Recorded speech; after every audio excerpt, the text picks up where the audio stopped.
Hey everyone, it's Strange Michael. I hope you're doing well today. I have a video here that I think is a very important video, and therefore I decided to try out editing a video for once to see how it does with the channel, see if it improves some CTR and so on and so on. I wanted to make a video today talking about this whole what's the next big Hollywood trend now that superhero movies are basically dead in the water, and I do believe that they are dead in the water. I love superheroes, I love comic books, I love all of that stuff, but let's not turn our heads to the fact that it's clearly dying out. All of it, the comic industry and the movies, because of the same problems the comics had, which are typically political. But I don't think that's what killed the movie of comic books. I think what actually killed the movie comic book is essentially just bad movies. There are many people out there in my life who love movies, and I think most people I've talked to have just said they just want good movies. They're not getting that in the form of either a superhero film or a western or a romance, which doesn't very much offer that very often, unless it's an indie film that's kind of a little bit more creative than a Hollywood slush pile. People want good movies, and I think one particular genre that has always offered at least one good movie a year, whether it be indie or Hollywood based,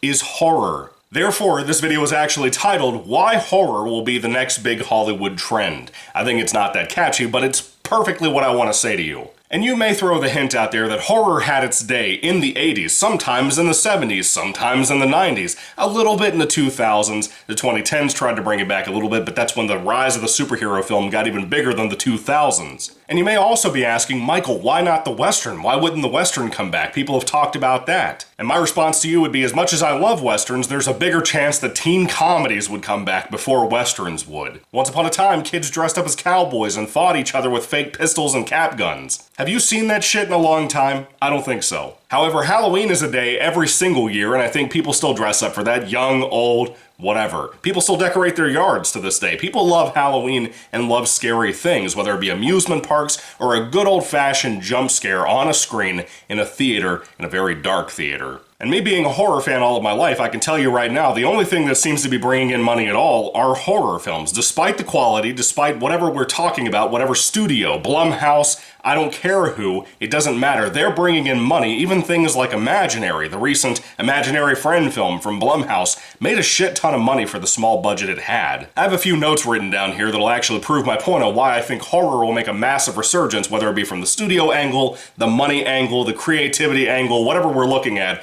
Hopefully this video will prove that to you. Don't call me Nostradamus, just call me hopeful. I love horror and I'd love to see it come back. I know teenagers still love horror, adults still love horror who have always been into horror, so hopefully it stays that way and comes back. Not just in the form of sequels and whatever, I just want anything I can get, because horror can typically be good, especially things that are smaller budget a lot of the time. Those restrictions do something to movies, and there can be a charm that comes with them, I think. Number one on my list is that horror clearly brings in a profit. I kind of hinted on this a moment ago, but a big reason it brings in profit, I would argue, is because of how small the budgets typically are. Look at something like Terrifier 2, which was the thumbnail of this video and kind of proves the point.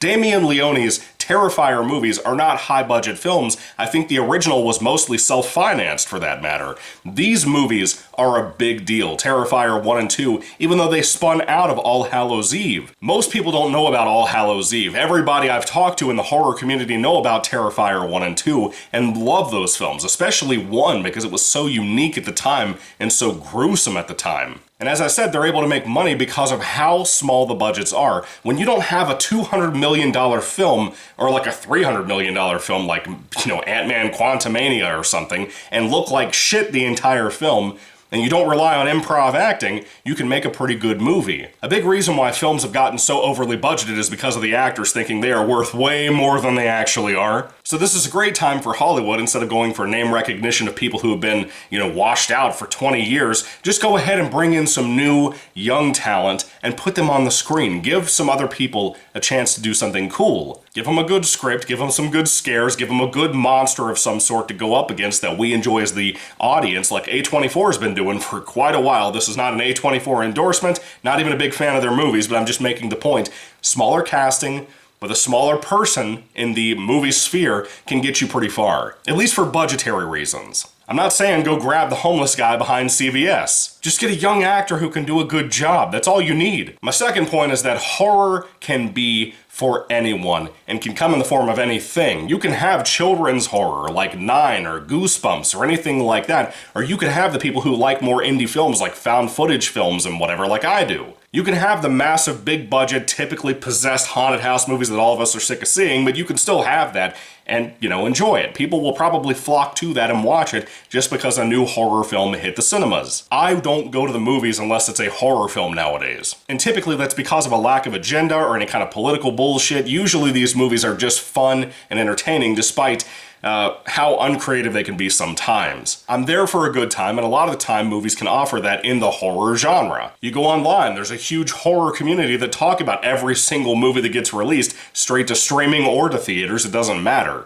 Old films, new films, it doesn't matter. They are all over the place talking about the stuff, and they're very friendly people in general. Hollywood would do well to learn to embrace the fandoms and stop insulting them all the time. Another really good thing about horror is that there's no real way to have a wall for creativity. Whether you make a highly gory movie or kind of just a low-budget, few cast-membered, creepy forest fest, you could make something really intense and good, and you could make a horror comedy for that matter. As I said on the previous point, there can be children's horror, there can be adult horror, there can be teenage horror. They're all different kinds of categories, but they can be different in many different ways. Goosebumps is the greatest example of this. As you can see, I'm a huge fan. I love Goosebumps quite a bit. I have a whole channel dedicated to it called Michael Goosebumps Fan in case you're interested. But I typically thought it was always unique about Goosebumps because even whether it was the show or the books, you had comedic episodes in books and you had the scary episodes in books. There was a great mesh and swishing tide of that, and it always worked out very well for the audience. They never got bored because they didn't feel like they were getting the same thing every single time. New monsters, new ideas, new executions, that is how horror has survived for God knows how long, basically since the beginning of movies. Horror's been around since the silent film days, and there's a reason for that. My next point is the fact that horror fans like myself are obsessed with horror movies. And not only that, horror culture, whether it be old horror novels from the 80s like Richard Lehman books, or newer stuff like Jonathan Mayberry, Brian Keene, whatever. Horror video games, horror board games, many of us are checking out videos about that stuff all of the time, old and new. If you happen to be a big Marvel or DC fan, when was the last time you sat down and watched a video about an old comic book run? There are people out there who do it, but not many, I would argue. Now, if you happen to be a horror fan, you're probably subbed to this channel more than likely. How often do you take out the time to go look up reviews, especially around the fall, of old Halloween Michael Myers movies? During the summer, how often do you think about Jason Voorhees and check out some videos or podcasts or whatever on YouTube from people like Skeleton Crew or Banana Laser? I've been like that my whole life. Since I got on YouTube back in middle school, I've been like that. I watch everything I can about horror because I love it so deeply and have so much nostalgia and love for it. What I'm noting more and more is that horror fans that I meet online or in person typically grew up on horror in some way, fashion, or form. Didn't matter if it was Twilight Zone back in the 50s and 60s or if it was something recent, like an 80s slasher, like Halloween, like I said. It doesn't matter. There's this weird obsession that comes with this stuff because of how fun it can be. Again, like an amusement park ride. And it sticks with you in the back of your brain your entire life and you can't forget about it. And with that, I still catch myself all the time, and I'd like to hear your thoughts about this down in the comments if you happen to do it too. I go to people's YouTube videos about horror films that I happen to not like, just to see if I miss something sometimes. Usually I haven't missed something, I just want to go watch somebody's video about a movie that I don't even like. Maybe there's a cool backstory behind the scenes or whatever, like the whole Poltergeist, Tobe Hooper, Steven Spielberg discussion on whether who directed what in that movie. I love stuff like that. Or even something unique and creepy and ghastly like the Curse of the Poltergeist movies. There's something about that that's grim and it's dark and it's awful, but it's something super interesting. I don't know why. The point is, people like myself and horror fans in general take out the time to check out that stuff. A regular non-horror fan is not going to give a shit about stuff like that at all. For you big comic book fans out there, when was the last time you watched a hate review for Thor Love and Thunder that wasn't somebody like Mahler who's actually funny? It just doesn't happen very often, man. And the final point I have to make is something I touched on briefly a moment ago. Horror does a great job of bringing in new talent, not just by studios like A24, once again,